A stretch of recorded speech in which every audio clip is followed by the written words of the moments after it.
আসসালামু আলাইকুম। বিসিএস লিখিত পরীক্ষার জন্য বাংলা সাহিত্যের বিখ্যাত মুসলিম লেখকদের লেখনী নিয়ে আলোচনা করার যে প্রয়াস চলছে, আজকে তারই ধারাবাহিকতায় আমরা আলোচনা করব ফররুখ আহমেদকে নিয়ে। আপনারা জানেন যে 46তম বিসিএস লিখিত পরীক্ষায় ফররুখ আহমেদকে নিয়ে একটা প্রশ্ন এসেছিল। ফররুখ আহমদ ইসলামী রেনেসার মোড়কে মানবতার কথা বলেছেন। আমরা জানি ফররুখ আহমদকে ইসলামী রেনেসার কবি বলা হয়। আচ্ছা, প্রথমত তাকে কেন ইসলামী রেনেসার কবি বলা হয়, এই জন্য আমরা তার লেখনী বা কাব্য থেকে দু একটা উক্তি দিয়ে আমরা প্রমাণ করতে পারি যে তাকে কেন ইসলামী রেনেসার কবি বলা হয়। এখন ইসলামী রেনেসার মোড়কে মানবতার কথা বলেছেন, তাহলে তিনি তার কাব্যে যে বিষয়বস্তুগুলো ফুটিয়ে তুলেছেন সেখানে ইসলামিক চিন্তা বা চেতনার প্রতিফলন ঘটেছে, সাথে সাথে মানবতার মানবতার যে অধিকার, মানবতার যে মর্যাদা, সেগুলোকে তিনি সম্মোহিত করে উপস্থাপনা করেছেন। এখানে আমি আমি আসলে যে কাজটা করতে চাই, যে একটা জিনিস শোনা খুব সহজ, কিন্তু এই শুনে এটাকে ডেলিভারি দেওয়াটা মানে অনেকটা কাছাকাছি বইয়ের ভাষায় পরীক্ষার খাতায় লেখার যে চ্যালেঞ্জ, সেই চ্যালেঞ্জটা মোকাবেলা করার জন্য এবং সফল হওয়ার জন্য আমি বিশেষ করে বাংলা যে প্রকাশভঙ্গি বা শব্দের যে গঠন, সেই ব্যাপারগুলো নিয়ে আলোচনা করার চেষ্টা করব।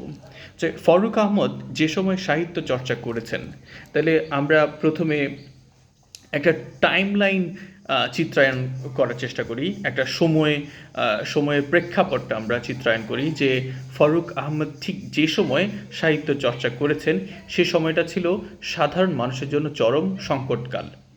তাহলে আমরা টাইম ফ্রেমটা বা সময়টা আমরা চিন্তা করি যে তিনি ঠিক কোন সময়ে সাহিত্য চর্চা করেছেন। সেই প্রেক্ষাপট যদি আমরা আমাদের চিন্তনে আনতে পারি, তাহলে সেই সময়ের সাথে ইতিহাসে যে ঘটনাগুলো ঘটেছে, যে সংকটগুলো আমরা মোকাবেলা করেছি, সেগুলোর সাথে তার লেখনের সাথে মিলিয়ে কিভাবে তিনি মানবতার কথা বলেছেন।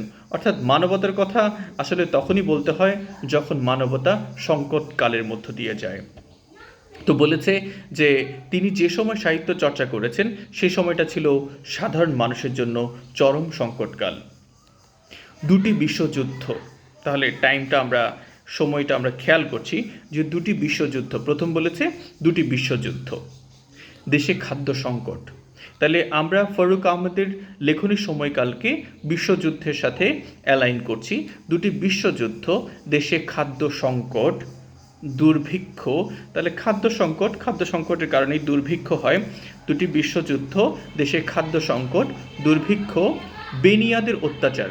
তাহলে দেখুন, এই যে খাদ্য সংকট, দুর্ভিক্ষ, এগুলো কি প্রাকৃতিক ঘটনা নাকি মানবসৃষ্ট ঘটনা? একদিকে বিশ্বযুদ্ধ মানবসৃষ্ট ঘটনা, সেটার কারণে খাদ্য সংকট হচ্ছিল, দুর্ভিক্ষ হচ্ছিল।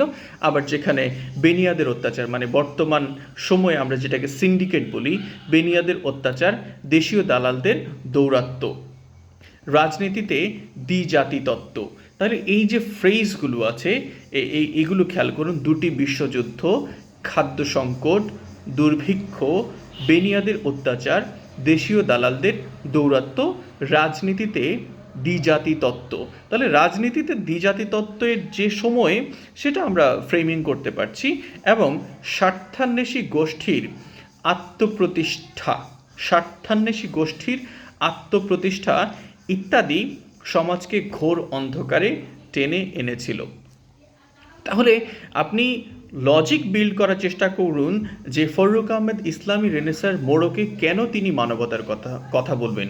কারণ মানবতা তখন লঙ্ঘিত হচ্ছিল, মানবতা তখন বিপর্যয়ের মধ্যে ছিল। কি কারণে ছিল? দ্বিতীয় বিশ্বযুদ্ধ। দ্বিতীয় বিশ্বযুদ্ধের কারণে হয়েছে কি? খাদ্য সংকট হয়েছে। খাদ্য সংকটে কি হয়? দুর্ভিক্ষ হয়। অ্যান্ড এটা এটা এটা প্রাকৃতিক যেমন হতে পারে, কৃত্রিমও হতে পারে। তো এখানে বলেছে বেনিয়াদের অত্যাচার, বর্তমান যে সিন্ডিকেটের কথা বলছি, দেশীয় দালালদের দৌরাত্ম্য, রাজনীতিতে দ্বিজাতি তত্ত্ব এবং স্বার্থান্বেষী গোষ্ঠীর আত্মপ্রতিষ্ঠা ইত্যাদি এই ঘটনাগুলো সমাজকে ঘোর অন্ধকারে টেনে এনেছিল। ফারুক আহমদ মানুষের প্রতি জুলুম, তাহলে দেখুন, আগে আমরা বলি না কজ অ্যান্ড এফেক্ট, আমরা যখন ইংরেজিতে অ্যাসে লিখি আমরা কজ অ্যান্ড এফেক্টের অ্যাসে লিখি, মানে প্রথমে কারণ, যেমন ট্রাফিক জ্যামের কারণ কি বা জলবায়ু পরিবর্তনের কারণ কি, তো এই আগে কারণগুলো লিখি, তারপরে এটার ফলে কি পরিণতি হতে পারে সেগুলো লিখি। তাহলে প্রথমে আমরা কারণগুলো লিখেছি, যে মানবতা কেন সংকট বা ক্রান্তিকাল অতিক্রম করছিল তার কারণগুলো প্রথমে বলেছি। এখন বলছি যে যে এগুলোর কারণে যেটা হয়েছে, ফারুক আহমদ মানুষের প্রতি জুলুম, তাহলে এই যে খাদ্য সংকট, কৃত্রিম খাদ্য সংকট, বেনিয়াদের অত্যাচার, এগুলোর কারণে মানুষের প্রতি জুলুম হচ্ছিল, মানুষের প্রতি জুলুম অত্যাচার দেখে ক্ষতবিক্ষত হয়েছিলেন। তাহলে এই ঘটনাগুলোর কারণে মানবতা যে সংকটকাল অতিক্রম করছিল তা ফারুক আহমদকে ব্যথিত করেছিল। মুসলিমদের অধঃপতন তার মনকে করে তুলেছিল ব্যথিত, উৎপেলিত।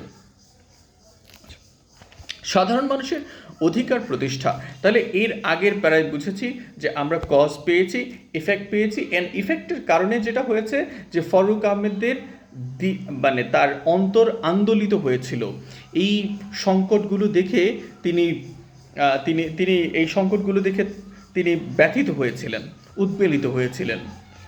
সাধারণ মানুষের অধিকার প্রতিষ্ঠা এবং মুসলমানদের ঐতিহ্যকে ফিরিয়ে আনার জন্য তিনি লিখতে শুরু করলেন একের পর এক কবিতা। এবার দেখুন না যে কজ অ্যান্ড ইফেক্ট বলছি, যে তাহলে ইফেক্টটা কি, যে এই যে ঘটনাগুলো তাকে ব্যথিত করেছিল, তাহলে সাধারণ মানুষের অধিকার প্রতিষ্ঠা, কারণ তারা অধিকার থেকে বঞ্চিত হচ্ছিল। আর দ্বিতীয় ব্যাপার হচ্ছে মুসলমানদের ঐতিহ্যকে ফিরিয়ে আনার জন্য তিনি লিখতে শুরু করেছেন। কি লিখতে শুরু করেছেন? কবিতা লিখতে শুরু করেছেন। অর্থাৎ তিনি এই সংকটগুলো এবং এর ফলাফল, এর যে ক্রান্তিকাল, এই সব কিছু তিনি কবিতার মাধ্যমে ফুটিয়ে তুলেছিলেন। তাহলে কি কি কবিতা আছে? তার কাফেলা, ডাহুক, সাত সাগরের মাঝি, সিন্দাবাদ, হাতেম তাই, লাশ প্রভৃতি রচনায় তার মানবতাবাদী ও জাতীয় মুক্তির চেতনার উন্মেষ পাওয়া যায়। এখানে লিখেছে কি, জাতীয় মুক্তি, মানবতাবাদী ও জাতীয় মুক্তির চেতনার উন্মেষ পাওয়া যায়। আপনি লেখা যদি চেতনার উন্মেষ পাওয়া যায়, এটা একটা ভালো লেখনী, এটা একটা ভালো ফ্রেজ বলতে পারেন। সাতসাগরের মাঝি কাব্যগ্রন্থের মাধ্যমে প্রথম স্বাধীনতা প্রীতি ও মানবতা বোধের সুস্পষ্ট বিকাশ ঘটেছে। তাহলে সাতসাগরের মাঝি সত্যিকার অর্থে তার সব থেকে বিখ্যাত কবিতার মধ্যে একটি, বা সব থেকে বিখ্যাত কবিতায় আপনি বলতে পারেন যে সাতসাগরের মাঝি কবিতায় কাব্যগ্রন্থের মাধ্যমে প্রথম তিনি কি করেছেন, প্রথম স্বাধীনতা প্রীতি ও মানবতা বোধের এই কবিতার মাধ্যমে ওই যে দ্বিতীয় বিশ্বযুদ্ধের সময়ে মানবাধিকার যে লঙ্ঘিত হচ্ছিল, তারই প্রেক্ষাপটে তিনি স্বাধীনতা প্রীতি ও মানবতা বোধটা কেন তাকে উদ্বুদ্ধ করেছে? কারণ তিনি দেখেছেন মানবতা লঙ্ঘিত হচ্ছিল, বেনিয়াদের অত্যাচার, দালালদের দৌরাত্ম্য, রাজনীতিতে দ্বিজাতি তত্ত্ব, এগুলো মানবতাকে পথভ্রষ্ট করছিল। মানবতা বোধের সুস্পষ্ট বিকাশ ঘটেছে।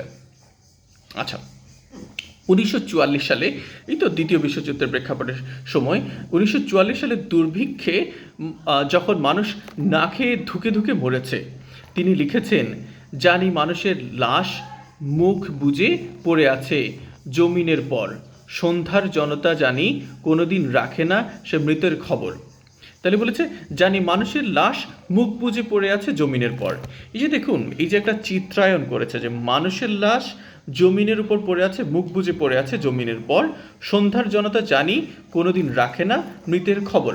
মানে এই যে দুর্ভিক্ষের কারণে মানুষ যে নির্বিচারে যে মানুষ মারা যাচ্ছিল, লক্ষ লক্ষ মানুষ মারা যাচ্ছিল, মানুষের প্রাণ কতটা সস্তা হয়ে গিয়েছিল সেই সময়টাতে, যে যারা বেনিয়া ছিল, যারা রাজনীতিবিদ ছিল, তাদের কাছে তাদের হৃদয়কে এই বেদনাদায়ক চিত্রগুলো স্পর্শ করতে পারেনি। তারা কি করেছে? সিন্ডিকেট করেছে, তারা বিভাজনের রাজনীতি করেছে সেই সময়টাতে। কবিতায় তিনি ইসলামী ঐতিহ্য ও গৌরব তুলে ধরেছেন প্রতীকী ব্যঞ্জনায়। তাহলে কি তুলে ধরেছেন? ইসলামী ঐতিহ্য ও গৌরব তুলে ধরেছেন প্রতীকী ব্যঞ্জনায়, এবং আরবি ফার্সি শব্দের সমারোহ ঘটিয়েছেন। আরবি ফার্সি শব্দ, এটা আমরা জানি। ইসলামী আদর্শই তার কবিতায় মানুষ ও মানবিকতাকে মুখ্য করে তুলেছে। আমরা জানি যে ইসলাম শান্তির ধর্ম, মানবতার ধর্ম। তো সেই ইসলামী আদর্শকেই অবলম্বন করে তিনি তার কবিতায় মানুষ ও মানবিকতাকে মুখ্য করে তুলেছেন। যদিও তার কবিতার মূল আদর্শ মানবতার মুক্তি। নিপীড়িত, ক্ষুধিত, আত্মবিস্মৃত, দেখুন এই শব্দগুলো খেয়াল করুন, যে নিপীড়িত, ক্ষুধিত, আত্মবিস্মৃত। কি বলেছি? নিপীড়িত, ক্ষুধিত, আত্মবিস্মৃত মানবতাকে জাগিয়ে তোলার প্রাণান্ত প্রয়াসে কবি উচ্চারণ করেছেন তার কালজয়ী কাব্যোক্তি, রাত পোহাবার কত দেরি পাঞ্জেরি। কি বলেছে দেখুন, নিপীড়িত, ক্ষুধিত, আত্মবিস্মৃত মানবতাকে জাগিয়ে তোলার জন্য। এই যে মানুষ যে শোষণের শিকার হচ্ছিল, সেই প্রয়াসে তিনি বলেছেন, সেই প্রেক্ষাপটে বলেছেন মানুষকে জাগিয়ে তোলার জন্য যে রাত পোহাবার কত দেরি পাঞ্জেরি, মানে এই অত্যাচার, এই অন্যায়, এই জুলুম কবে শেষ হবে, এমন সেই কারণে তিনি প্রশ্ন করেছেন। ফারুক আহমেদকে ইসলামী রেনেসার কবি বলা হয়। মূলত ইসলামী রেনেসার মোড়কে তিনি মানবতার কথাই বলেছেন। তো আমি আসলে বলতে চাইছি যে